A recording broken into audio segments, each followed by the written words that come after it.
Hello दोस्तों, कैसे हो आप? आपका बहुत बहुत स्वागत दिशा एकेडमी दादरी चैनल में। तो मेरे प्यारे बच्चों, आज रात के 8:30 बजे विविध एक्सप्रेस की क्लास में मैं आपके सामने उपस्थित तो बहुत अच्छे कंटेंट के साथ मैं आपके लिए बहुत वन लाइनर क्वेश्चन लेकर आया हूं। तो मेरे प्यारे बच्चों, जो भी क्वेश्चन आपसे पूछा जाए उसका सही आंसर लगाएं। मेरे प्यारे बच्चों, क्लास को वॉच करें और सभी अपने सारे वर्क छोड़कर क्लास को वॉच करें। देखिए, आप पहला क्वेश्चन आपके सामने, बहुत ही अच्छा क्वेश्चन आपके सामने आएगा। तो लगाना मेरे प्यारे बच्चों क्वेश्चन का आंसर क्या आएगा। लिखिए आप, नागरहौल राष्ट्रीय उद्यान, नागरहौल राष्ट्रीय उद्यान भारत के कौन से राज्य में है? क्वेश्चन है आपके लिए, नागरहौल राष्ट्रीय उद्यान नेशनल पार्क, राष्ट्रीय उद्यान भारत के कौन से राज्य में है? इसकी पोजीशन आपसे पूछी जा रही है। तो मेरे प्यारे बच्चों, आप इसका स्टेट बताइए, इसमें कौन से स्टेट में ये आएगा। नागरहौल राष्ट्रीय उद्यान भारत के कौन से स्टेट में है? अपने कमेंट बॉक्स में स्पीड के साथ लगाएं, मुझे आपके आंसर का इंतजार है। मेरे प्यारे बच्चों, लगाइए स्पीड के साथ, सही आंसर क्या आएगा। बहुत मेरे प्यारे बच्चों स्पीड के साथ टाइपिंग कर रहे हैं और राज्य कुछ गलत भी लगा रहे हैं, सही भी लगा रहे हैं, लेकिन गलत की संख्या इस क्वेश्चन पर ज्यादा है। चलिए, आप इसका सही आंसर है मेरे प्यारे बच्चों कर्नाटक। इसका सही आंसर क्या है? कर्नाटक। चलिए, आप क्वेश्चन नंबर 2 की तरफ चलिए। आप क्वेश्चन नंबर 2 आपके लिए है, पापीकोंडा नेशनल पार्क भारत के कौन से राज्य में है? Papikonda national park, national park Bharat के कौन से राज्य में है? आपसे स्टेट पूछा जा रहा है। तब मेरे प्यारे बच्चों कमेंट बॉक्स में स्पीड के साथ लगाएं, पापीकोंडा नेशनल पार्क भारत के कौन से स्टेट में है? लगाइए स्पीड के साथ। इसका सही आंसर क्या आएगा मेरे प्यारे? इसका सही आंसर है आंध्र प्रदेश। इसका सही आंसर है आंध्र प्रदेश मेरे प्यारे, आंध्र प्रदेश। चलिए, आप अच्छे कंटेंट के साथ आगे बढ़िए। आप एक एक क्वेश्चन आपके लिए बहुत इंपॉर्टेंट है मेरे प्यारे। देखिए, आप क्वेश्चन नंबर 3 की तरफ चलते हैं। क्वेश्चन नंबर 3 लिखिए आप। क्वेश्चन नंबर 3, अनुच्छेद 50। अनुच्छेद 50 में मेरे प्यारे आप बता सकते हैं, आप अनुच्छेद 50 में किसका वर्णन है? लगाइए कमेंट बॉक्स में स्पीड के साथ। अनुच्छेद 50 में न्यायपालिका कार्यपालिका से पृथक होती है। न्यायपालिका कार्यपालिका से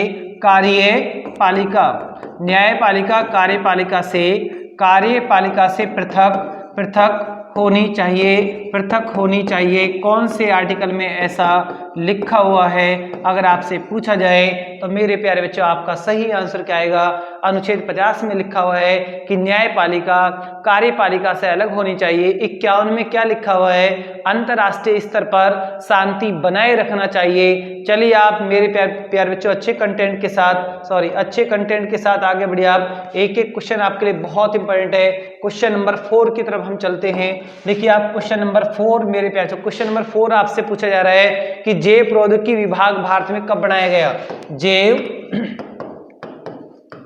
जैव प्रौद्योगिकी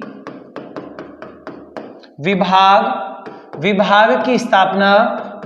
की स्थापना मेरे प्यारे भारत में कब से है? कौन सी सन में ये डिपार्टमेंट स्थापित हुआ? जैव प्रौद्योगिकी डिपार्टमेंट भारत में कब से बना है? तब मेरे प्यारे बच्चों अपने कमेंट बॉक्स में स्पीड के साथ लगें। एक क्वेश्चन और आपको यहाँ क्वेश्चन नंबर 5 दिया जाएगा, इसका आंसर भी आप लगा सकते हो। आप भारत में डीआरडीओ की स्थापना, डीआरडीओ की जो स्थापना, जो इसका गठन है, इसका गठन कौन सी सन में है? डीआरडीओ का गठन का सन लिखोगे आप, और जैव प्रौद्योगिकी विभाग का सन लिखोगे आप मेरे प्यारे अच्छे कंटेंट के साथ। लिखिए आप मेरे प्यारे, इनका सही आंसर क्या आएगा? बहुत मेरे प्यारे टाइपिंग की स्पीड कर रहे हैं, तो इसमें आएगा मेरे प्यारे 1986, 1986 लगाओगे आप। इसमें 1986 लगाइए आप, 1958 लगाइए। 1958 डीआरडीओ बनाए। डीआरडीओ का हेड क्वार्टर मेरे प्यारे कहां पर है? नई दिल्ली में है। डीआरडीओ का हेड क्वार्टर कहां पर है? नई दिल्ली में है। डीआरडीओ का फुल नेम बनता है डिफेंस रिसर्च डेवलपमेंट ऑर्गेनाइजेशन,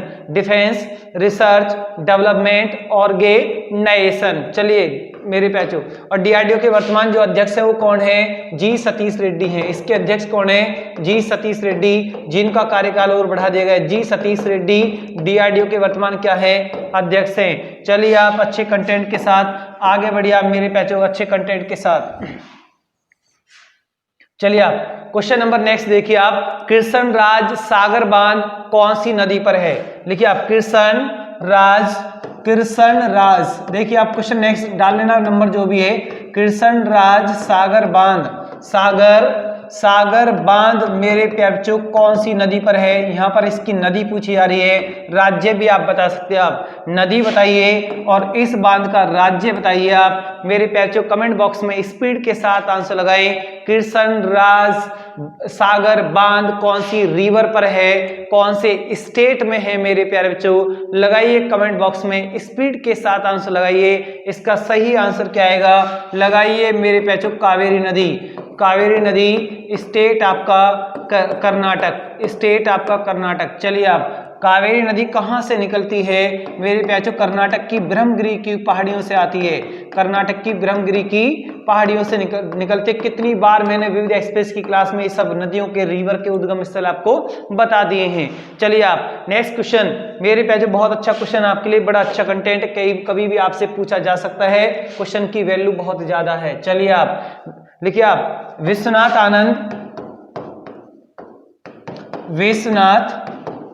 आनंद को राजीव गांधी खेल रत्न अवार्ड कौन सी सन में दिया गया? विश्वनाथ आनंद को राजीव गांधी खेल रत्न अवार्ड, राजीव गांधी खेल रत्न अवार्ड मेरे प्यारे बच्चों कौन सी सन में दिया गया? वो सन आप बताइए। आप यानी कि विश्वनाथ आनंद को शतरंज में चेस से संबंध रखते हैं। राजीव गांधी खेल रत्न अवार्ड इन्हें पहली बार मिला, कौन सी सन में मिला? वो सन लिखिए मेरे प्यारे बच्चों, कौन सी वो सन आएगी? लगाइए अपने कमेंट बॉक्स में स्पीड के साथ। 1992 में इनको राजीव गांधी खेल रत्न अवार्ड से नवाजा गया। राजीव गांधी खेल रत्न अवार्ड में जो धनराशि वर्तमान दी गई है, 3 गुना धनराशि इनमें बढ़ाई गई है। तो इसमें जो धनराशि है अब वो मेरे प्यारे बच्चों कितनी है? 25 लाख है। और राजीव गांधी खेल रत्न अवार्ड 2020 में कितने खिलाड़ियों को मिला है? 5 खिलाड़ियों को ये अवार्ड दिया गया है, जिनमें क्रिकेटर रोहित शर्मा भी शामिल है।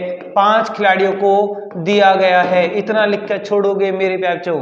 अच्छे कंटेंट के साथ आगे बढ़िए आप। एक एक पॉइंट विविध एक्सप्रेस की क्लास में आपको लिए बहुत अच्छे कंटेंट के साथ मेरे प्यारे बच्चों, देखिए आप अच्छे कंटेंट के साथ अभी और आपकी धमाकेदार विविध एक्सप्रेस आने वाली है, जो आपकी दिल्ली पुलिस की परीक्षा को पास कराएगी। बहुत जल्दी नवंबर के पहले वीक में वो धमाकेदार एक्सप्रेस आपके सामने चल जाएगी। तो मेरे प्यारे बच्चों धमाकेदार जो एक्सप्रेस आपकी चलेगी वो आपको बिल्कुल इस तरीका से बिल्कुल क्लीन आपका बहुत आपको चमका कर जाएगी। और आपका जो भी आपका पेपर में क्वेश्चन आएगा, मुझे लगता है कि वो डिक्टो क्वेश्चन आपको वहां रखा मिलेगा।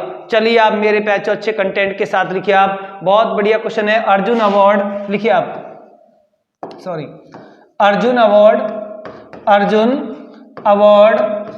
अवार्ड 2020 कितने खिलाड़ियों को दिया गया है? क्वेश्चन ये है, अर्जुन अवार्ड 2020 कितने खिलाड़ियों को दिया गया है? तो मेरे प्यारे बच्चों अपने कमेंट बॉक्स में स्पीड के साथ लगाएं। अर्जुन अवार्ड 2020 कितने खिलाड़ियों को दिया गया है? तो मेरे प्यारे बच्चों 27 खिलाड़ियों को ये अवार्ड दिया गया है। 27 खिलाड़ियों को ये अवार्ड दिया गया है। अब इस अवार्ड में जो धनराशि है, अर्जुन अवार्ड में जो धनराशि है, तो मेरे प्यारे इसमें धनराशि कितनी कर दी गई है? 15 लाख की धनराशि इसमें दी जा रही है, 15 लाख। चलिए आप अच्छे कंटेंट के साथ आगे बढ़िए। आप एक एक पॉइंट आपके लिए बहुत इंपॉर्टेंट है। एक द्रोणाचार्य का भी आप यहाँ लिख सकते हैं। आप द्रोणाचार्य अवार्ड कोच को मिलता है। अवार्ड 2020 कितने कोचों को दिया गया है? तो 2 भागों में डिवाइड करोगे, 8 में और 5 में। 8 5 13 कोच को मिला है, जिनमें 8 कौन से कोच हैं? यानी कि आपकी फर्स्ट श्रेणी के आते हैं, लाइफ टाइम श्रेणी में आते हैं। और ये 5 कौन सी श्रेणी में आते हैं? रेगुलर श्रेणी में आते हैं। तो मेरे प्यारे बच्चे आप इनको नोट करें या इनका स्क्रीनशॉट करें। और ध्यानचंद अवार्ड में भी धनराशि कितनी कर दी गई है? 10 लाख कर दी गई है। तो कंटेंट को अच्छे से नोट करें आप मेरे प्यारे बच्चों।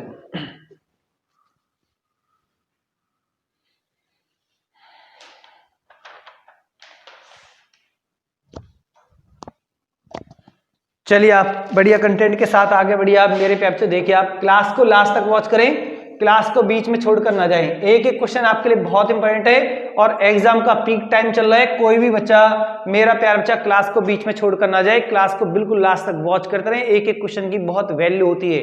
लिखिए आप मेरे प्यार बच्चों, ड्रिबल एक टर्मिनोलॉजी है मेरे प्यार बच्चों। क्या है? एक शब्दावली है। ड्रिबल, ब्रेकिंग, थ्रो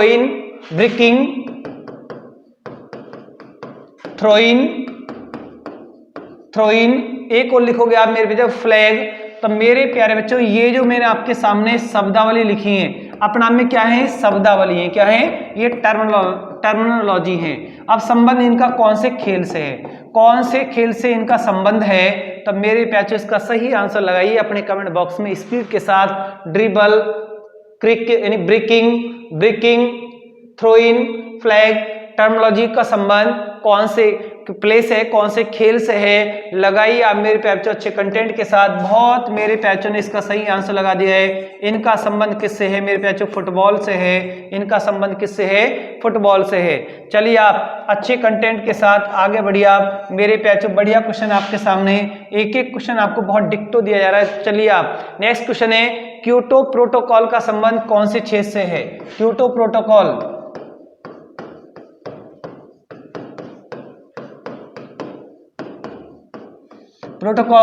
का संबंध मेरे प्यारे बच्चों कौन से क्षेत्र से है, आप बताओगे इसका सही आंसर जलवायु परिवर्तन से है। इसका सही आंसर है जलवायु परिवर्तन से संबंध, जलवायु परिवर्तन। क्योटो प्रोटोकॉल का संबंध कौन से क्षेत्र से है, तो मेरे प्यारे बच्चों आपका सही आंसर क्या आएगा, जलवायु परिवर्तन, क्लाइमेटिंग चेंजिंग।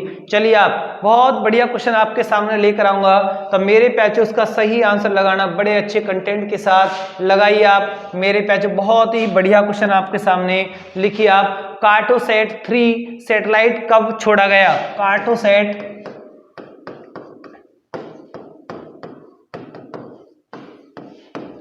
3 सैटेलाइट मेरे प्यारे बच्चों कब ये प्रक्षेपित किया गया, कब छोड़ा गया, तो मेरे प्यारे बच्चों कब छोड़ा गया, तो मतलब आपसे डेट और सन पूछी जा रही है।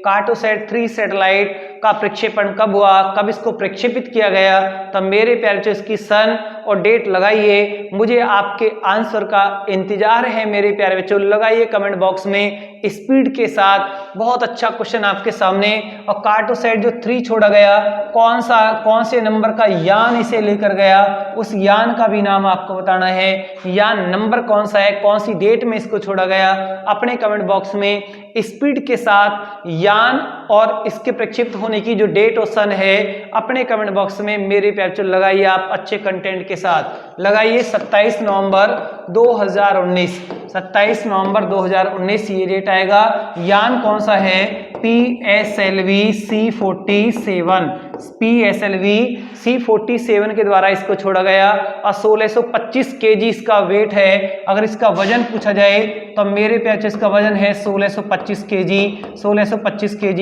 इसका वेट था। और कौन सा यान इसे ऊपर लेकर गया, PSLV, जिसका फुल नेम बनता है polar satellite launch vehicle. Polar satellite, इसका फुल नेम एग्जाम में कई बार पूछा गया है, पोलर सैटेलाइट लॉन्च व्हीकल मेरे प्यारे, पोलर सैटेलाइट लॉन्च व्हीकल। चलिए आप अच्छे कंटेंट के साथ आगे बढ़िए आप। एक एक क्वेश्चन आपको बहुत डिक्टो दिया जा रहा है मेरे प्यारे। क्लास को लास्ट तक वॉच करें, क्लास को बीच में छोड़कर ना जाएं, एक एक क्वेश्चन आपके लिए बहुत इंपॉर्टेंट है। चलिए एक क्वेश्चन यहाँ पर आपसे पूछ लिए गए, तो बताइए मेरे प्यारे इसरो का हेडक्वार्टर कहाँ पर है। इसरो का हेडक्वार्टर कहाँ पर है, बंगलौर में है, ये इसको हम बंगलुरु कहते हैं। इसरो की स्थापना कौन सी सन से है, 1969। इसरो के वर्तमान चेयरमैन कौन है, इसरो के वर्तमान चेयरमैन मेरे प्यारे कौन है, डॉक्टर के सिवान है, डॉक्टर के सिवान इसरो के वर्तमान चेयरमैन डॉक्टर के सिवान। तो मेरे प्यारे इसरो का हेडक्वार्टर आपने कहा बताया बंगलुरु में है, बंगलुरु में है। भारत में सैटेलाइट कहाँ से छोड़े जाते हैं, आंध्र प्रदेश के श्रीहरिकोटा से, और जो केंद्र का नाम श्रीहरिकोटा में है उसका नाम है सतीश धवन अंतरिक्ष केंद्र। कहाँ पड़ता है, श्रीहरिकोटा, आंध्र प्रदेश। चलिए आप मेरे प्यारे अच्छे कंटेंट के साथ आगे बढ़िए आप। एक क्वेश्चन और आपको बहुत इंटरेस्टिंग क्वेश्चन मिलेगा, बहुत मेरे प्यारे टाइपिंग की स्पीड बढ़ाकर उस क्वेश्चन का आंसर लगा सकते हैं। एक बहुत ही बढ़िया क्वेश्चन आपके सामने आएगा, देखो मेरे प्यारे क्लास को बिल्कुल लास्ट तक वॉच करें। बढ़िया क्वेश्चन आएगा, बहुत स्पीड के साथ आप उसका आंसर लगा सकते हैं। लगाइए आप, रीसेट 2BR1 का प्रक्षेपण कौन सी डेट में हुआ है, रीसेट 2BR1 का प्रक्षेपण मेरे प्यारे प्रक्षेपण कौन सी डेट में हुआ है, डेट और सन में हुआ है, तो मेरे प्यारे बच्चों कमेंट बॉक्स में स्पीड के साथ लगाएं। कौन से नंबर का यान इसे ऊपर लेकर गया, यान का नंबर भी आपको बताना है। और मेरे प्यारे बच्चों प्रक्षेपण कौन सी डेट और सन में हुआ, अपने कमेंट बॉक्स में स्पीड के साथ लगाएं। 11 दिसंबर 2019 में ये प्रक्षेपित हुआ। यान नंबर कौन सा था, PSLV C48, PSLV C48 मेरे प्यारे C48, वो 47 था, ये 48 है। मेरे प्यारे आप इसको नोट करें या इसका स्क्रीनशॉट करें।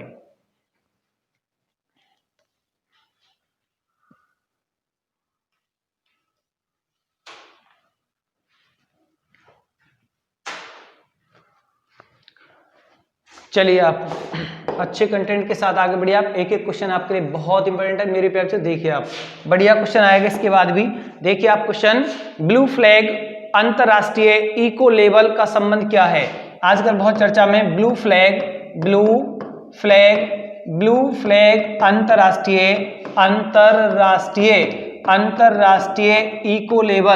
अंतरराष्ट्रीय इको लेवल के अंतर्गत एक लेवल, एक सर्टिफिकेट यहाँ से मिलता है, एक प्रमाणित करता है अच्छे तटों को। तो ब्लू फ्लैग अंतर्राष्ट्रीय इको लेवल के अंतर्गत भारत के कितने समुद्री तट इसमें शामिल किए गए हैं, भारत के कितने समुद्री तट को इसका सर्टिफिकेट मिलने के लिए सिफारिश की गई है, भारत के कितने तट इस इको लेवल सर्टिफिकेट के लिए उसके यानी कि इको लेवल सर्टिफिकेट उसको मिलता है जो सागर तट बहुत शुद्ध अच्छा होता है, सारी फैसिलिटी होते हैं और स्वच्छ होता है, उसको इको लेवल यानी ब्लू फ्लैग अंतरराष्ट्रीय इको लेवल का क्या मिलता है, सर्टिफिकेट मिलता है। तो इस सर्टिफिकेट के लिए भारत के कितने समुद्री तटों ने, सागर तटों ने अप्लाई किया है। तो भारत के कितने समुद्री तट इसमें शामिल हुए हैं, भारत के 8 समुद्री तटों को, भारत के 8 समुद्री तटों को, सागर तटों को इको लेवल का क्या मिलेगा, प्रमाण पत्र मिलेगा। प्रमाण पत्र के लिए इनको शामिल किया गया है। तो आपसे पूछा जाएगा कि ब्लू फ्लैग अंतरराष्ट्रीय इको लेवल के लिए भारत के कितने समुद्री सागर तट शामिल हुए हैं। तो मेरे प्यारे आपका अगर जब ये क्वेश्चन आएगा तो 4 ऑप्शन में आपसे समुद्री तटों की संख्या पूछेगा तो आप कितने बताओगे, 8 बताओगे। एक मानक स्टैंडर्ड एक सर्टिफिकेट मिलता है एक वहां की स्वच्छता के लिए, क्वालिटी के लिए, कंप्लीट फैसिलिटी के लिए। तो कितने भारत के समुद्री तट हैं जिनको इसमें शामिल किया गया है, वो 8 है। 8 की लिस्ट आपको नहीं बनानी है। आगे चलिए मेरे प्यारे बच्चों अच्छे कंटेंट के साथ बढ़िया क्वेश्चन आपके सामने आएगा। देखिए आप उस क्वेश्चन का आंसर आप मेरे प्यारे सभी बच्चे बता सकते हैं। क्वेश्चन आपके लिए बहुत आसान है, लगाइए स्पीड के साथ मेरे प्यारे बच्चों। अंतरराष्ट्रीय सागर तट स्वच्छता दिवस, अंतरराष्ट्रीय सागर तट, कितना बढ़िया क्वेश्चन आपके सामने। अंतरराष्ट्रीय सागर तट अंतरराष्ट्रीय सागर तट स्वच्छता दिवस कौन सी डेट को मनता है, वही स्वच्छता वाली बात आ रही है। तो इसलिए इको लेवल में कितने समुद्री तट लिए गए, 8 लिए गए। अंतरराष्ट्रीय सागर तट स्वच्छता दिवस कौन सी डेट को मनाया जाता है। तो मेरे प्यारे बच्चों अपने कमेंट बॉक्स में स्पीड के साथ लगाएं, इसमें कौन सा डे आएगा, मुझे आपके आंसर का इंतजार है। बहुत मेरे प्यारे बच्चे इस क्वेश्चन का आंसर लगा पा रहे हैं और बड़ी स्पीड के साथ आंसर लगा पा रहे हैं। लगाइए आप इसका सही आंसर क्या आएगा। बहुत मेरे प्यारे बच्चे इसका आंसर लगा पा रहे हैं, लगाइए आप 19 सितंबर इसका सही आंसर है। लगाइए स्पीड के साथ, बहुत बढ़िया अच्छे कंटेंट के साथ क्लास को लास्ट तक वॉच करोगे तो बड़े अनछुए क्वेश्चन आपके सामने आएंगे, बिल्कुल डिक्टो क्वेश्चन आपको दिए जाएंगे और एग्जाम में जब ये आएंगे तो बिल्कुल आपका सही जाएगा। तो मेरे प्यारे ऐसे क्वेश्चन ऐसे होते हैं जहां गलत होने के चांस ज्यादा बढ़ते हैं। तभी मैं आपसे बार बार बोलता हूं विविध एक्सप्रेस की क्लास को कभी भी आप मिस ना करें, क्लास को डेली वॉच करें। बहुत अनटच क्वेश्चन आपके सामने आएंगे, अनटच भी आएंगे, जो आपने पढ़ रखे हैं वो भी आपके सामने, वो सभी क्वेश्चन आपको दिए जाएंगे। चलिए आप नेक्स्ट क्वेश्चन के साथ। नेक्स्ट क्वेश्चन है विश्व सौर प्रौद्योगिकी शिखर सम्मेलन कब हुआ। विश्व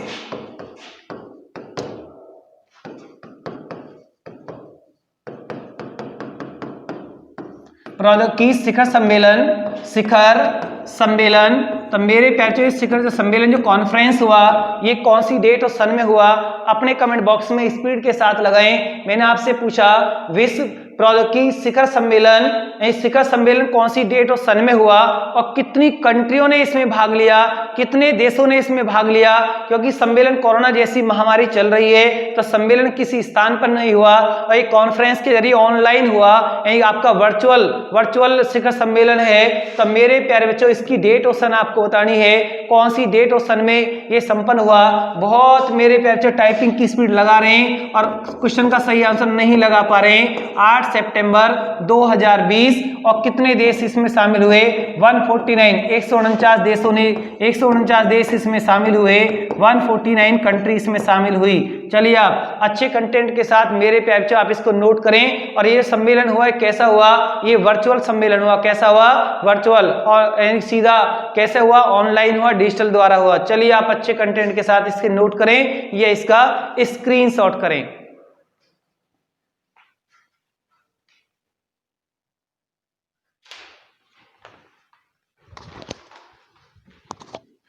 चलिए आप नोट कर लिया होगा आपने सभी ने एक क्वेश्चन। चलिए आप बढ़िया क्वेश्चन आएगा आपके सामने, क्लास को लास्ट तक वॉच करें। एक अच्छा क्वेश्चन आपके सामने लिखिए आप मेरे प्यारे बच्चों, अब्दुल रहीम खान खाना, इतिहास का क्वेश्चन है, आप बता सकते हैं आप अब्दुल रहीम खान खाना, आपने नाम सुना होगा अब्दुल रहीम खान खाना। ये किसके दरबार में रहते, किसके दरबार के नवरत्नों में से एक थे।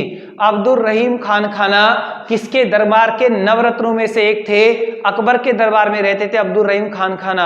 अब क्वेश्चन आपसे पूछा गया है कि अब्दुल रहीम खान खाना के पिता का क्या नाम था, इनके फादर का नाम आपसे पूछा गया।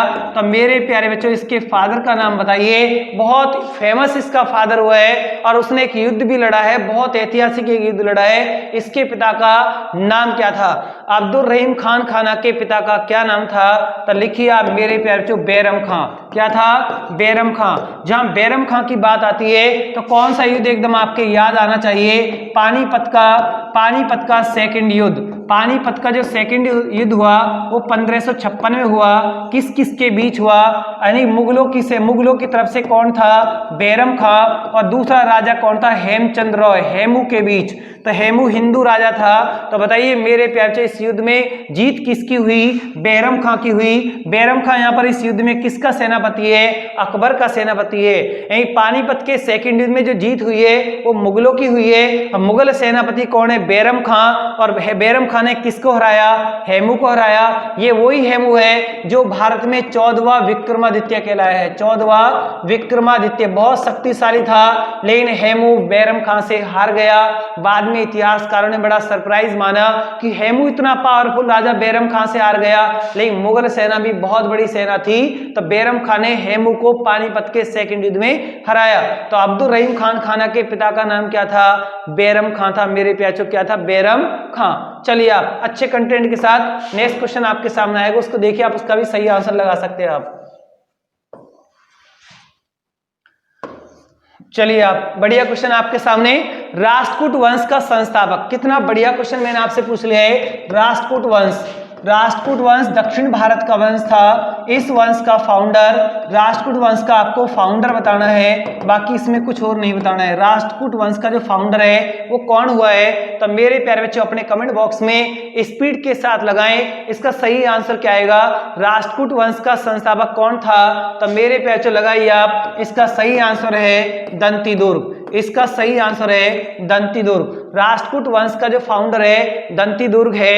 मेरे प्यारे इसके बाद भी एक आपके लिए बहुत ही अच्छा क्वेश्चन आएगा, देखिए कमेंट बॉक्स में स्पीड के साथ उसका आंसर लगाएं। मैंने आपको क्वेश्चन इतना इंटरेस्ट क्वेश्चन आएगा मेरे प्यारे, लिखिए आपने महमूद गजनवी का नाम सुना होगा।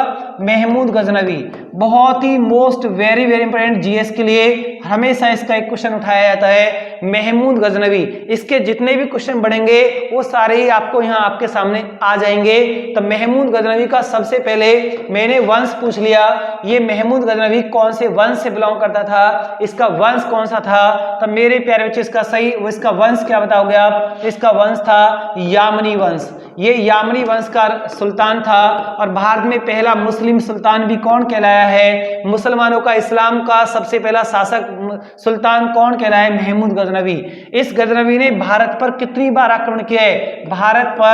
भारत पर इसने 17 बार आक्रमण किया है। भारत पर कितनी बार अटैक किया? 17 बार अटैक किया। इसका पहला अटैक 1001 ईस्वी में है, लेकिन इसका एक अटैक आप लिखकर छोड़ोगे 1025 ईस्वी में इसने गुजरात के सोमनाथ मंदिर पर आक्रमण किया।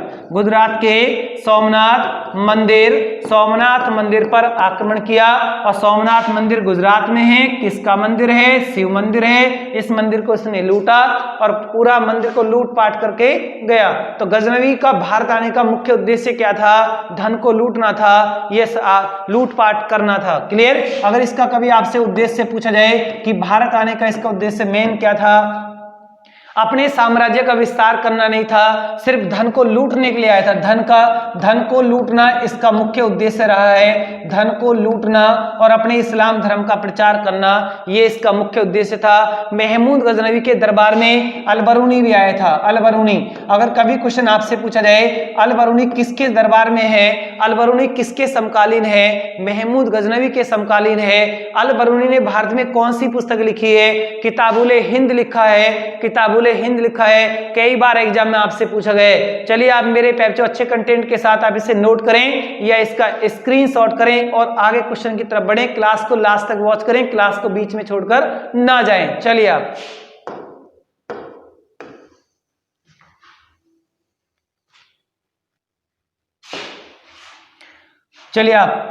मैंने यहां पर एक पॉइंट लिखा आलमगीरपुर। तो मेरे प्यारे बच्चों बताइए, ये जो आलमगीरपुर स्थान है ये सिंधु घाटी सभ्यता का स्थान है। और आज इसकी जो पोजीशन है वो कहां पर है? आप इसकी पहले बताइए कहां पर स्थित है? ये मेरे बच्चों मेरठ में है। मेरठ में है। कौन सी नदी पर ये बसा हुआ है? कौन सी नदी पर ये बसा हुआ है? ये हिंडन नदी पर बसा हुआ है। हिंडन नदी पर बसा हुआ है। और मेरे प्यारे बच्चों इसकी खोज कौन सी सन में हुई है? इसकी खोज कौन सी सन में हुई और किसने इसकी खोज की है? इसकी खोज यज्ञदत्त शर्मा के द्वारा हुई है। यज्ञदत्त शर्मा के द्वारा इसकी खोज हुई। और इसकी खोज कौन सी सन में? 1958 में हुई। और इसके लिए बहुत इंपॉर्टेंट क्वेश्चन आता है। ये जो आलमगीरपुर है ये सिंधु घाटी सभ्यता का सबसे पूर्वी अंतिम स्थल है। सिंधु घाटी सभ्यता का सबसे पूर्वी अंतिम स्थल है मेरे प्यारे। पूर्वी अंतिम स्थल। बहुत अच्छे कंटेंट के साथ आप इसे नोट करें या इसका स्क्रीनशॉट करें। नोट करें आप मेरे प्यारे, इसको अच्छे कंटेंट के साथ आगे बढ़ने की कोशिश करें। बढ़िया क्वेश्चन आपके सामने, बहुत ही अच्छे कंटेंट के साथ। चलिए आप मेरे प्यारे, बढ़िया क्वेश्चन आपके सामने, बहुत ही बढ़िया क्वेश्चन था ये आपके सामने। कोई बात नहीं, नेक्स्ट क्वेश्चन देखिए आप। बड़ा अच्छा क्वेश्चन आपके सामने, बड़ा इंपॉर्टेंट क्वेश्चन आपके सामने।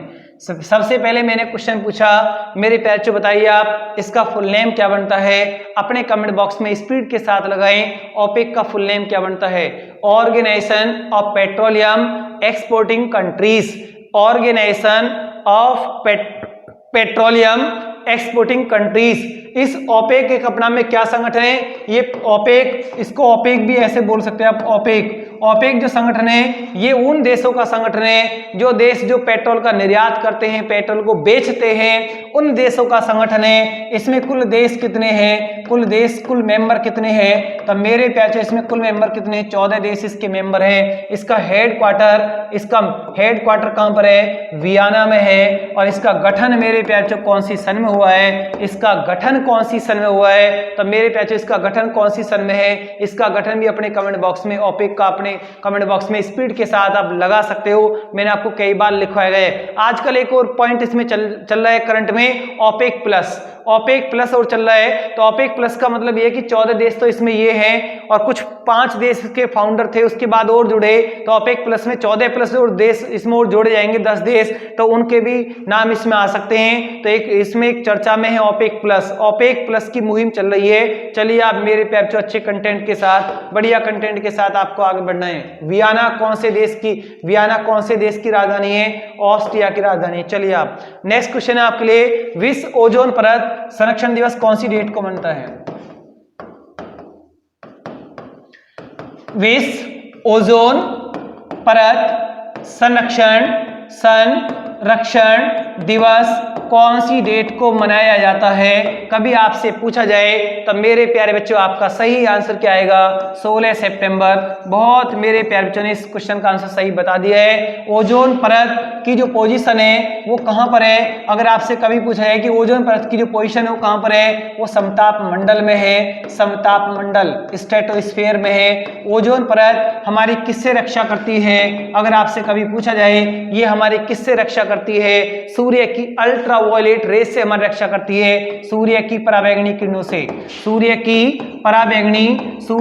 पराबैंगनी किरणों से, अल्ट्रावायलेट रेस से हमारी रक्षा करती है। और इसको हानि कौन सी गैस पहुंचाती है? कितनी बार मैंने आपको एक क्वेश्चन बताया है, बार बार इसलिए बताया जा रहा है तब मेरे पे आप भूलो ना। और ये क्वेश्चन आपके लिए बहुत ज्यादा इंपॉर्टेंट है और एग्जाम में यहां से आपको मिलता ही एक क्वेश्चन। चलिए अच्छे कंटेंट के साथ मेरे प्यारे चलिए, आप बहुत बढ़िया क्वेश्चन था आपके सामने, आप इसे नोट करें या इसका स्क्रीनशॉट करें और नेक्स्ट क्वेश्चन की तरफ बढ़ें।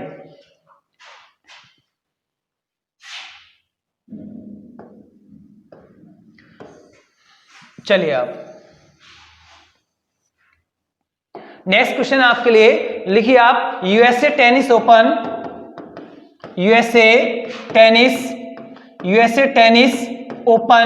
2020 का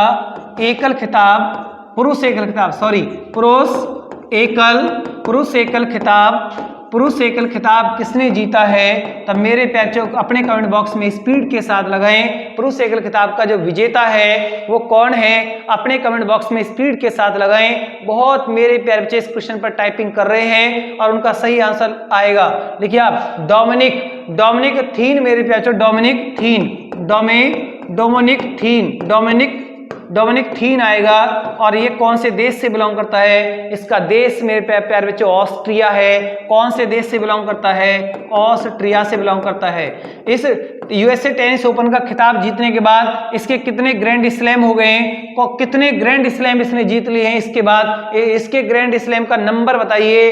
इसके ग्रैंड स्लैम अब टोटल कितने हो गए हैं? इसने पुरुष एकल खिताब में कितने ग्रैंड स्लैम जीत लिए हैं? अपने कमेंट बॉक्स में स्पीड के साथ लगाएं। टोटल कितने ग्रैंड स्लैम इसके, यानी 4 जो टेनिस ओपन होते हैं उनमें कितने हो चुके हैं अब तक? लगाइए कमेंट बॉक्स में स्पीड के साथ। तो बहुत मेरे पे जो टाइपिंग की स्पीड बढ़ा रहे हैं। चलिए आप इसका आंसर लिखिए आप, इसका ये पहला ग्रैंड स्लैम है। ये रिकॉर्ड क्वेश्चन है, पहला ग्रैंड स्लैम इसने जीता है, ये रिकॉर्ड बनाया है इसने। इसका ये पहला ग्रैंड स्लैम है मेरे प्यारे, जो पहला ग्रैंड स्लैम, इसलिए आपके लिए इंपॉर्टेंट है। तो मेरे प्यारे आप इसको नोट करें या इसका स्क्रीनशॉट करें।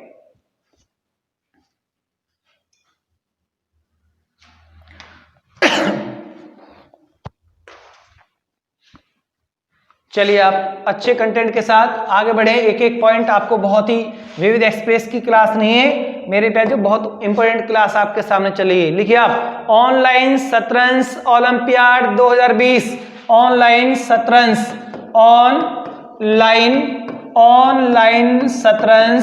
शतरंज चैंपियनशिप या ओलंपियाड लिख दीजिए आप,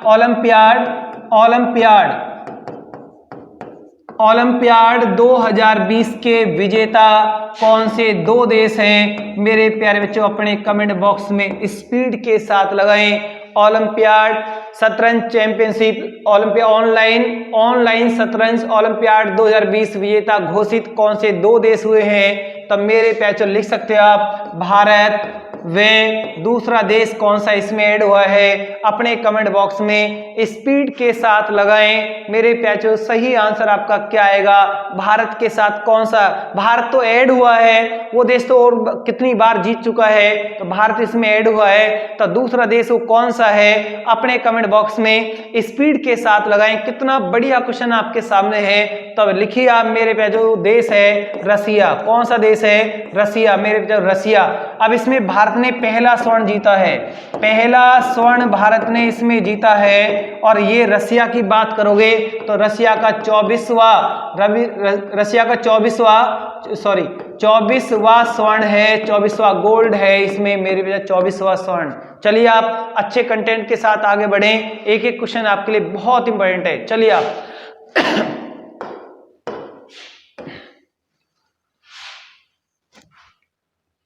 लिखिए आप, अंतरराष्ट्रीय लोकतंत्र दिवस कौन सी डेट को मनता है? अंतरराष्ट्रीय लोकतंत्र दिवस मेरे प्याचो,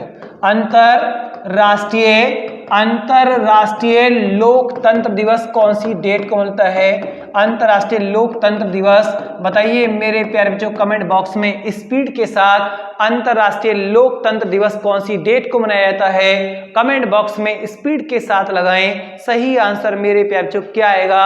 एक क्वेश्चन हो रहे हैं, विश्व गेंडा दिवस कौन सी डेट को मनता है? विश्व गेंडा दिवस कौन सी डेट को मनता है? तो मेरे प्यारे बच्चों अपने कमेंट बॉक्स में स्पीड के साथ दोनों का आंसर लगाएं और स्पीड के साथ लगाएं सही आंसर क्या आएगा?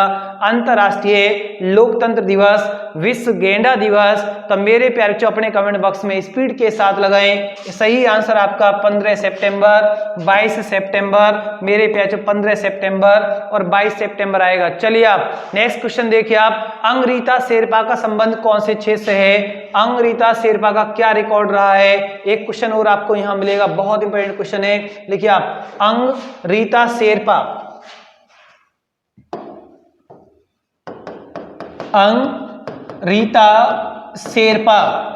अभी हाल ही में मेरे प्याचो इनका निधन हुआ है और ये पर्वतारोहण है, पर्वतारोही है और 10 बार इन्होंने माउंट एवरेस्ट पर चढ़ने का रिकॉर्ड बनाया है और बिना ऑक्सीजन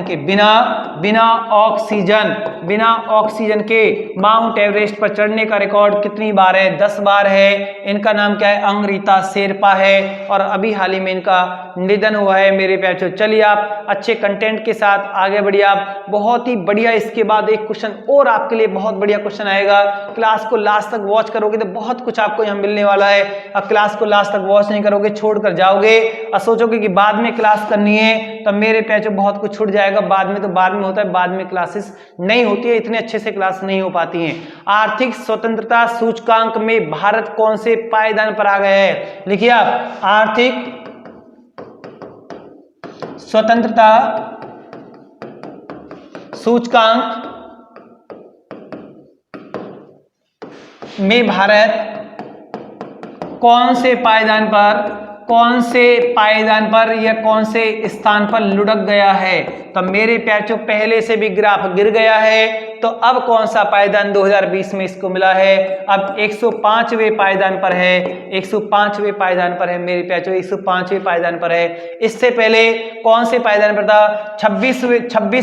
26 स्थान नीचे गए, 26 स्थान नीचे गिरा है भारत, इसमें 26 स्थान नीचे गिरा है। तो मेरे प्याचो 105 में से 26 घटाओगे तो पहले कौन से नंबर पर था? 79 पर था, अब 105 पर हो गए। तो ये मेरे प्याचो हमारा जो आर्थिक स्वतंत्रता सूचकांक इंडेक्स है, आर्थिक जो इकोनॉमिक जो फ्रीडम है, उसमें हमारा भारत डाउन हुआ है। तो यहाँ पर सर्वे हुआ, वर्तमान पाया गया 105, 26 स्थान नीचे गया है। तो पहले कितने पे था? 79 पर था। चलिए आप अच्छे कंटेंट के साथ एक क्वेश्चन आपको बहुत बढ़िया क्वेश्चन मिलेगा, कमेंट बॉक्स में स्पीड के साथ आंसर लगाना, कितना बढ़िया क्वेश्चन आपके सामने। चलिए आप मेरे प्याचो अच्छे कंटेंट के साथ, टाइम पत्रिका ने 100 सबसे प्रभावशाली, टाइम पत्रिका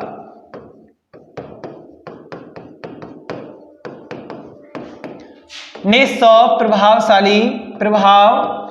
प्रभावशाली व्यक्तियों की सूची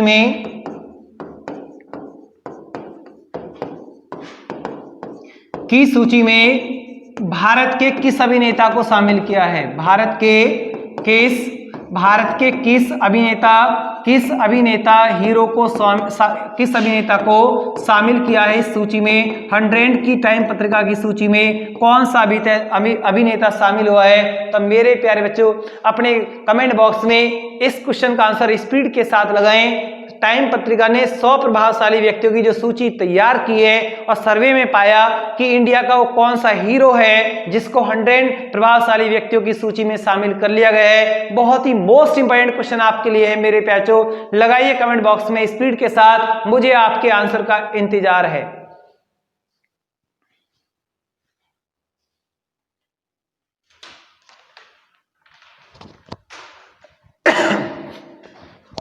बहुत मेरे प्याचों ने क्वेश्चन का आंसर लगा दिया है, बड़ी खुशी हो रही है मुझे। लगाइए आप, आयुष्मान खुराना, आयुष्मान खुराना सही आंसर है, आयुष्मान खुराना सही आंसर है। इनको टाइम पत्रिका ने 100 प्रभावशाली व्यक्तियों की सूची में इस अभिनेता को शामिल किया गया है, आयुष्मान खुराना मेरे प्याचो, आयुष्मान खुराना। चलिए आप अच्छे कंटेंट के साथ आगे बढ़िए। आप बहुत ही बढ़िया क्वेश्चन मैंने आपको दिया है, एक एक कंटेंट आपको दिया रहा है, करंट का क्वेश्चन भी यहाँ आया है और इतिहास का क्वेश्चन भी यहाँ पर आया है। चलिए आप, भारत की महिला क्रिकेट टीम चयन समिति अध्यक्ष, भारत की महिला, देखिए भारत की महिला क्रिकेट टीम चयन समिति अध्यक्ष, चयन समिति अध्यक्ष मेरे प्यारे बच्चों किसको बना दिया गया है? अपने कमेंट बॉक्स में स्पीड के साथ लगाएं मेरे प्यारे बच्चों। इसका सही आंसर क्या आएगा? भारत की महिला क्रिकेट टीम चयन समिति अध्यक्ष किसको बनाया गया है? तब मेरे प्यारे बच्चों इसका सही आंसर क्या आएगा? लगाइए आप, सही आंसर मेरे प्यारे बच्चों लगा पा रहे हैं? नीतू डेविड इसका सही आंसर है, नीतू डेविड मेरे प्यारे बच्चों, नीतू डेविड। चलिए आप अच्छे कंटेंट के साथ और एक और बढ़िया क्वेश्चन आपके सामने आ रहा है। देखिए आप मेरे प्यारे, बहुत आपको ये क्वेश्चन भी एग्जाम में कई बार पूछा गया है और ये क्वेश्चन घुमाया जाता है। लिखिए आप, थॉमस कप, एक होता है थॉमस कप, एक होता है उबेर कप। पहले क्वेश्चन तो आपके लिए सिर्फ ये है मेरे प्याचो, थॉमस कप और उबेर कप कौन से खेल से संबंधित है? इसका ही आंसर लगा दें पहले आप। क्लियर? थॉमस कप कौन खेलता है और उबेर कप कौन खेलता है? अपने कमेंट बॉक्स में स्पीड के साथ लगाएं मेरे प्याचो, लगाइए आप, कितना बढ़िया क्वेश्चन आपको मिला है। उसके बाद सेकंड क्वेश्चन आपको दूंगा मैं, इसी में सेकंड क्वेश्चन है कि थॉमस कप जो 2020 में होता, थॉमस कप 2020 में होता लेकिन कैंसिल हो गया। क्या हो गया? कैंसिल हो गया, स्थगित हो गया। ये भी 2020 में होता, ये भी मेरे प्याचो क्या हो गया? कैंसिल हो गया। तो आप पहले ये बताइए कि ये दोनों कप कौन कौन से खेल से संबंधित है? थॉमस कप और उबेर कप का संबंध किससे है? तो लगाइए कमेंट बॉक्स में स्पीड के साथ। थॉमस कप कौन खेलता है? उबेर कप कौन खेलता है? थॉमस कप पुरुष खेलते हैं और उबेर कप महिला खेलती हैं। एक आंसर तो आपको ये मिल गया। अब क्वेश्चन है कि 2020 में ये होता तो थॉमस कप कौन से नंबर का होता और उबेर कप कौन से नंबर का होता? ये भी आपके लिए क्वेश्चन है, लगाइए अपने कमेंट बॉक्स में स्पीड के साथ। थॉमस कप 2020 में होता तो कौन सा नंबर? उबेर कप होता तो कौन सा नंबर? तो मेरे प्यारे लगाइए आप, ये 31वां होता, ये 31वें थॉमस कप होते और ये 28वें होते। एक 31वें, एक 28वें होते, कैंसिल हो गए, दोनों ही कैंसिल हो गए। तब क्वेश्चन ये है, तब मेरे प्यारे अब कौन सी सन में होंगे? अब ये दोनों ही, अब दोनों कौन सी सन में, अब दोनों कौन सी सन में होंगे? 2021 में होंगे, 2021 में होंगे। तो मेरे प्यारे जो अच्छे कंटेंट के साथ बढ़िया एक एक पॉइंट को नोट कीजिए आप, बढ़िया कंटेंट के साथ, बड़े स्मार्ट वर्क के साथ मैं आपके सामने ये सब लेकर आया हूं। आप इनको नोट करें, निश्चिंत रहे, धैर्य बनाकर रखें, एक एक क्वेश्चन आपके सामने आएगा। और नवंबर के पहले वीक से तो आपके लिए विद एक्सप्रेस की क्लास और ज्यादा मजेदार होने वाली है। क्लास को लास्ट तक वॉच करते रहें, क्लास को बिल्कुल भी मिस ना करें। एक एक क्वेश्चन आपके लिए बहुत इंपॉर्टेंट है। आज की क्लास भी आपके लिए बहुत अच्छी क्लास है। एक एक क्वेश्चन, अनटच क्वेश्चन मैंने आपको दिए हैं जिससे मेरे प्यारे बच्चों की परीक्षाएं फेल ना हो। देखिए आप नेक्स्ट क्वेश्चन लिखिए आप, उदारीकरण की नीति भारत में कब अपनाई गई? कितना बढ़िया क्वेश्चन आपसे पूछ लिया गया है। उदारीकरण की नीति कब अपनाई गई? तो मेरे प्यारे बच्चों आपका सही आंसर क्या आएगा? ओनली आपको सन लिखना है, बाकी इसमें कुछ भी नहीं लिखना है। उदारीकरण की नीति कब अपनाई गई? तो लगाइए कमेंट बॉक्स में स्पीड के साथ। 1991 में अपनाई गई, जब देश के अंदर आर्थिक मंदी आ गई थी और भुगतान संतुलन नहीं हो पाया तो कौन सी पॉलिसी अपनानी पड़ी? उदारीकरण की नीति अपनानी पड़ी। चलिए आप मेरे प्यारे बच्चों अच्छे कंटेंट के साथ आगे बढ़िए। आप इसको नोट करें या इसका स्क्रीनशॉट करें और नेक्स्ट कंटेंट की तरफ चलें। कोई भी स्टूडेंट क्लास को बीच में छोड़कर न जाए, क्लास को लास्ट तक वॉच करते रहोगे तो बड़ा इंटरेस्ट आपको आएगा। ऐसे ऐसे क्वेश्चन आपके सामने आएंगे। देखिए आप करिए प्रैक्टिस मेरे प्यारे। अभी मैंने आपसे पूछ लिया आर्टिकल नंबर 19 का फर्स्ट का के में क्या लिखा हुआ है, बस ये बताइए। 21 के ए में क्या है। कितनी बार मैं आपके सामने इन पॉइंटों को घुमा चुका हूं, कुछ इनकी इन पॉइंट की पावर बहुत ज्यादा है, ऐसे ही आपके सामने ये पॉइंट नहीं लाए जाते हैं। 51 का के मेरे प्याचो, 51 का 51, 51 का के आपको बताना है 51 के के में क्या रखा गया है। तो मेरे प्याचो अपने कमेंट बॉक्स में स्पीड के साथ लगाएं। इनमें से आपको दिल्ली पुलिस में एक आर्टिकल मिलने के पूरे चांस बन सकते हैं। देखिए आप बिल्कुल डिक्टो मैंने आपके सामने छाप दिया है, शॉर्ट में ही आप बता दो कि इन आर्टिकलों में किस किस का वर्णन है। लगाइए आप मेरे प्याचो अच्छे कंटेंट के साथ, इन आर्टिकलों में किस किस का वर्णन है एक साथ उठाए के सारे आपके सामने रख दिए। इनमें से आपको एक मिलने की पूरी संभावना रहती है। चलिए आप 19 के फर्स्ट के के में मेरे प्याचो क्या है, बोलने की फ्रीडम है, बोलने की आजादी, बोलने की स्वतंत्रता कौन से आर्टिकल में दे रखी है, 19 के फर्स्ट के के में दे रखी है। 21 के ए में मेरे प्याचो क्या है, शिक्षा का अधिकार है। शॉर्ट में लिखिए आप 39 के के में क्या है, सभी को समान न्याय, सभी को समान न्याय की यहाँ बात हुई है। समान न्याय एवं निःशुल्क विधिक सहायता मिलनी चाहिए, कौन से आर्टिकल में ऐसा लिखा हुआ है, 39 के के में लिखा हुआ है। 43 के के में क्या लिखा हुआ है, कुटीर उद्योगों को बढ़ावा मिलना चाहिए, छोटे छोटे उद्योग लगने चाहिए, कुटीर उद्योग को बढ़ावे की बात इसमें कही गई है। 48 के के में एनवायरमेंट को संरक्षण मिलने की बात कही गई, पर्यावरण को संरक्षण मिलना चाहिए, ये 48 के के में है। तो 51 के के में मेरे प्यारे क्या लिखा गया है, मूल कर्तव्य हैं। आज वर्तमान में मूल कर्तव्य कितने हैं, 11 हैं, और मूल कर्तव्य जब 1976 में जोड़े गए तब कितने थे, 10 थे। अच्छे कंटेंट के साथ मैंने आपको मूल कर्तव्य सब कुछ बता रखा है। किसी भी मेरे प्यारे बच्चे का अगर आपने दिशा एकेडमी दादरी के प्लेटफॉर्म से आपने मेरी विविध एक्सप्रेस की क्लासों को वॉच किया है, बहुत अच्छे गंभीर तरीका से वॉच किया है, मेरे प्यारे बच्चों एक भी क्वेश्चन गलत नहीं होगा। और आप दिल्ली पुलिस की बात करते बड़े बड़े टेस्ट आपके पास होंगे, कोई भी आपका टेस्ट फेल नहीं होगा। एक्सप्रेस की क्लास इसीलिए लेकर आया क्योंकि मैंने आपको सब कुछ पढ़ा रखा था और उधर लॉकडाउन हो गया, सब कुछ पढ़ा रखा था, मेरे प्यारे बच्चों की प्रैक्टिस नहीं थी, तो मैंने उनको रिमाइंड किया, उनको बिल्कुल फ्रंट पर लेकर आया, सब कुछ उनको बताया। उनका जो माइंड था ऐसे नहीं कि उनकी रेगुलरिटी इसमें बांधे रखी और किसी मेरे प्यारे बच्चे की जीएस की परीक्षा फेल नहीं होगी, एक एक बच्चे का टेस्ट पास होगा, देखना आप। चलिए आप अच्छे कंटेंट के साथ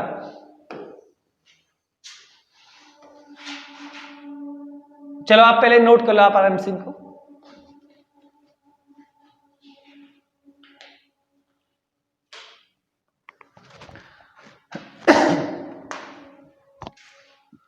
और भी आपके सामने बहुत अच्छे अच्छे क्वेश्चन आएंगे मेरे प्यारे, जो बढ़िया क्वेश्चन आएंगे, आप भी बिल्कुल एकदम खुश हो जाओगे। क्वेश्चन बहुत ही डिक्टो क्वेश्चन आपको दिए जाएंगे।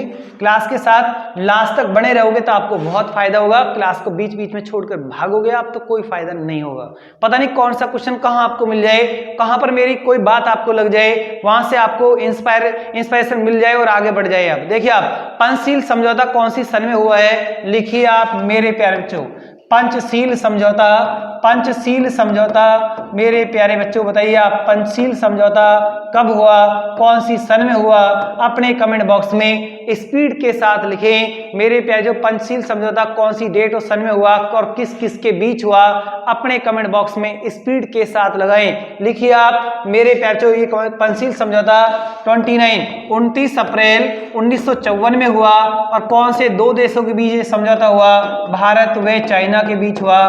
भारत व चाइना के बीच पंचशील समझौता हुआ। दोनों देशों की सीमा का इस तरह से समझौता हुआ कि एक दूसरे को कोऑपरेट करेंगे, या वो अपनी सीमा में, हम अपनी सीमा में, अपने एक दूसरे के प्रति अलग अलग आत्म इंडिपेंडेंट। तो कुल मिलाकर भारत व चाइना के बीच एक कमिटमेंट, एक समझौता हुआ, एक संधि हुई, तो उसे बोलते पंचशील। कहां पर, शिमला। क्लियर। चलिए आप सॉरी, शिमला में नहीं हुआ था पंचशील समझौता। चलिए आप अच्छे कंटेंट के साथ, बढ़िया क्वेश्चन आपके सामने। एक क्वेश्चन आपके लिए बहुत बढ़िया क्वेश्चन आएगा, अभिनव भारत समिति का गठन कौन सी सन में है। अभिनव भारत अभिनव भारत समिति मेरे प्यारे बच्चों कौन सी सन में हुई है? ओनली इसका सन बताइए। अभिनव भारत समिति का गठन कौन सी सन में है? बहुत मेरे प्यारे बच्चे अपनी टाइपिंग की स्पीड बढ़ा रहे हैं और इस क्वेश्चन का सही आंसर लगा पा रहे हैं। अभिनव भारत समिति 1904 में हुई है, इसका गठन 1904 और किसके द्वारा? वीडी सावरकर के द्वारा। वीडी सावरकर, विनायक दामोदर सावरकर के द्वारा, वीडी सावरकर के द्वारा। चलिए आप अच्छे कंटेंट के साथ, अगस्त प्रस्ताव कब पारित हुआ? अगस्त प्रस्ताव मेरे प्यारे बच्चों कब पारित हुआ? अपने कमेंट बॉक्स में स्पीड के साथ लगाना, सही आंसर आपका क्या आएगा अच्छे कंटेंट के साथ। मैंने आपको क्वेश्चन दिया अगस्त प्रस्ताव मेरे प्यारे बच्चों, अगस्त प्रस्ताव कब पारित हुआ? कब पारित हुआ? तो मेरे प्यारे बच्चों आपका सही आंसर क्या आएगा? अगस्त प्रस्ताव कब पारित हुआ? 8 अगस्त 1940 में हुआ। 8 अगस्त 1940 में हुआ। 8 अगस्त 1940 शिमला में हुआ और वहां उस टाइम वायसराय कौन थे? लॉर्ड लिनलिथगो के द्वारा, लॉर्ड लिनलिथगो के द्वारा अगस्त प्रस्ताव पारित हुआ। अगस्त क्रांति किसे कहते हैं? भारत छोड़ो आंदोलन को अगस्त क्रांति कहते हैं। चलिए आप अच्छे कंटेंट के साथ आगे बढ़ने की कोशिश करें। बढ़िया क्वेश्चन आपके सामने, इसके बाद भी एक बड़ा डिक्टो क्वेश्चन आपके लिए आएगा, बिल्कुल धैर्य बनाकर रखें। एक एक पॉइंट आपके लिए बहुत इंपॉर्टेंट है मेरे प्यारे। देखिए आप अच्छे कंटेंट के साथ, बढ़िया क्वेश्चन आपके लिए। देखिए आप, भारत में, वर्तमान भारत में कितने जैव मंडल हैं? वर्तमान भारत में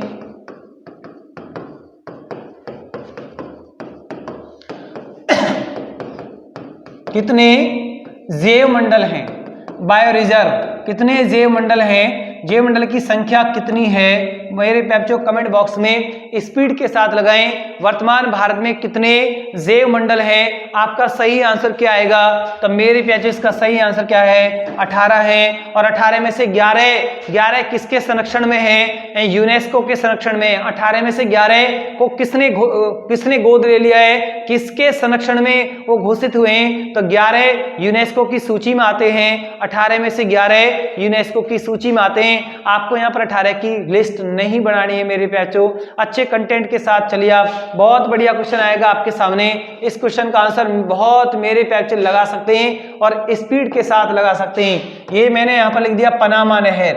मेरे प्याचो मैंने लिखा पनामा नहर किस किस को कनेक्ट करती है? अपने कमेंट बॉक्स में स्पीड के साथ लगा सकते हैं आप। पनामा नहर प्रशांत महासागर, लिखिए आप पनामा नहर प्रशांत महासागर, प्रशांत महासागर, कॉमा लगाओगे आप मेरे प्यारे, प्रशांत महासागर और कैरिबियन सागर होते हुए, कैरिबियन सागर, कैरिबियन सागर, कैरिबियन सागर, कैरिबियन सागर से होकर, कैरिबियन सागर से होकर अटलांटिक महासागर को जोड़ती है। अटलांटिक महासागर, अटलांटिक महासागर को जोड़ती है। कभी मेरे प्यारे कमेंट बॉक्स में अगर ये इस तरह से पूछ लिया जाए, ये इसका जोड़ा बना सकता है, प्रशांत और अटलांटिक का जोड़ा बना सकता है, तो मेरे प्यारे आप अपने कमेंट बॉक्स में ऐसी गलती ना करें। या प्रशांत महासागर और अटलांटिक दो ऑप्शन में आ सकते हैं, या इन दोनों को कैरिबियन सागर को साथ रख सकता है, तो किसी मेरे प्यारे का एक क्वेश्चन गलत नहीं होना चाहिए। पनामा कहां पड़ता है? उत्तरी अमेरिका में पड़ता है, नॉर्थ अमेरिका, उत्तरी अमेरिका, उत्तरी अमेरिका मेरे प्यारे, नॉर्थ अमेरिका, नॉर्थ अमेरिका। चलिए आप इसको नोट करें आराम से।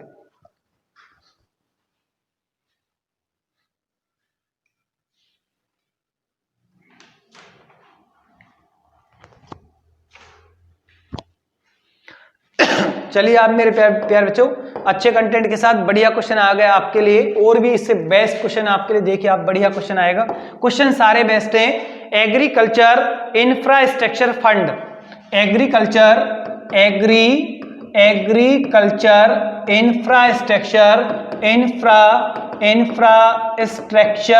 इंफ्रास्ट्रक्चर फंड की शुरुआत या इसकी शुरुआत मेरे प्यारे बच्चों कौन सी डेट में हुई है? इसकी डेट लिखोगे आप 9 अगस्त 2020। और किसके द्वारा इसकी शुरुआत? पीएम मोदी जी के द्वारा इसकी शुरुआत, पीएम मोदी जी द्वारा इसकी शुरुआत हुई है। और इसका मुख्य उद्देश्य है कृषि में नई नई टेक्निक को अपनाना, कृषि में किसानों को बढ़ावा मिलना। तो मेरे प्यारे इसमें इस कृषि एग्रीकल्चर इंफ्रास्ट्रक्चर जो फंड है, इसमें कितना बजट पास हुआ है? 20 लाख करोड़ का जो बजट था उसमें में से कितना पैसा इसकी एग्रीकल्चर इंफ्रास्ट्रक्चर फंड के लिए दिया गया है। तो अगर आपसे ऐसा पूछा जाए कि एग्रीकल्चर 20 लाख करोड़ में से एग्रीकल्चर इंफ्रास्ट्रक्चर फंड पर कितना बजट पास हुआ है, कितना इस पर खर्च होगा, तो मेरे प्यारे बच्चों लिखिए आप 1 लाख करोड़ इस पर खर्च होगा। 1 लाख करोड़ इस पर खर्च किया जाएगा। 1 लाख करोड़ इस पर खर्च होगा। 1 लाख करोड़। चलिए आप मेरे पैचो अच्छे कंटेंट के साथ आगे बढ़िए। आप एक एक क्वेश्चन आपके लिए बहुत इंपॉर्टेंट है, बहुत डिक्टो क्वेश्चन है। चलिए आप बढ़िया क्वेश्चन आपके सामने। चलिए आप कुछ क्वेश्चन मैं आपको देता हूं, आप उनको कर सकते हो आप। चलिए आप मेरे पैचो, एक तो आपको विश्व की प्रमुख झीलें, विश्व की प्रमुख झीलें आपको आज ही याद करनी है। विश्व की प्रमुख झीलें आपको याद करनी है आज ही। और विश्व की प्रमुख नदियों पर आपको चर्चा करनी है। विश्व की प्रमुख नदियां और भारत की नदियां, विश्व की प्रमुख नदियां और भारत की नदियां भी आज आपको पढ़ना है। भारत, यहां से आपको एक क्वेश्चन मिलने के पूरे चांस बनते हैं। विश्व की प्रमुख झीलें, विश्व की प्रमुख नदियां, विश्व के प्रमुख भारत की प्रमुख नदियां और मेरे प्याचो यानी कि जलप्रपात में आप इंडिया के भी लोगे और वर्ल्ड के भी लोगे। आप जलप्रपात झरने जो होते हैं, इंडिया, विश्व और भारत दोनों के आपको एक बार देखने हैं। जलप्रपात झरने आपको देखने हैं। मैंने आपको यहाँ झीलों पर बताया, रिवर बता दिया, विश्व आपका जलप्रपात बता दिया। तो मेरे प्याचो इनमें से ही क्वेश्चन आपको बहुत बढ़िया क्वेश्चन है, इसमें से मिल सकता है। एक और देखिए आप, राजधानी और मुद्रा बिल्कुल याद करके रखें, आपको रीजनिंग में भी ये दिखाई देंगी। राजधानी मुद्रा और कुछ साइंस की जो शाखाएं होती हैं, कुछ यंत्र उपकरण होते हैं, यहां से आपको डिक्टो क्वेश्चन आपको रखा मिलेगा।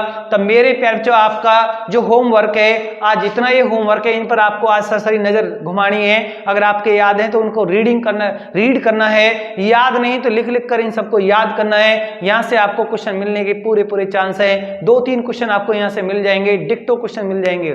चलिए आप, तब मेरे प्यारे बच्चों, अगर आज आपको विविध एक्सप्रेस की क्लास पसंद आई है तो मैंने आपको जो विविध एक्सप्रेस की क्लास दी है, इसमें मैंने आपको करंट के क्वेश्चन भी दिए हैं, इतिहास के क्वेश्चन भी आपके सामने आए हैं और करंट के क्वेश्चन कुछ ज्यादा आए हैं, खेल के क्वेश्चन भी इसमें रखे गए हैं, तो इकोनॉमिक्स के क्वेश्चन भी यहाँ पर रखे गए हैं, कुछ डेटा भी इसमें रखे गए हैं। तो मेरे प्यारे बच्चों, अगर आज आपको विविध एक्सप्रेस की क्लास पसंद आई है तो दिशा एकेडमी दादरी चैनल को आप लाइक कीजिए, शेयर कीजिए। ये चैनल मेरा ही नहीं है, चैनल आपका है, आप इसको आगे बढ़ा सकते हैं आप। तो मेरे प्यारे, मिलते हैं नेक्स्ट क्लास के साथ। धन्यवाद, गुड नाइट।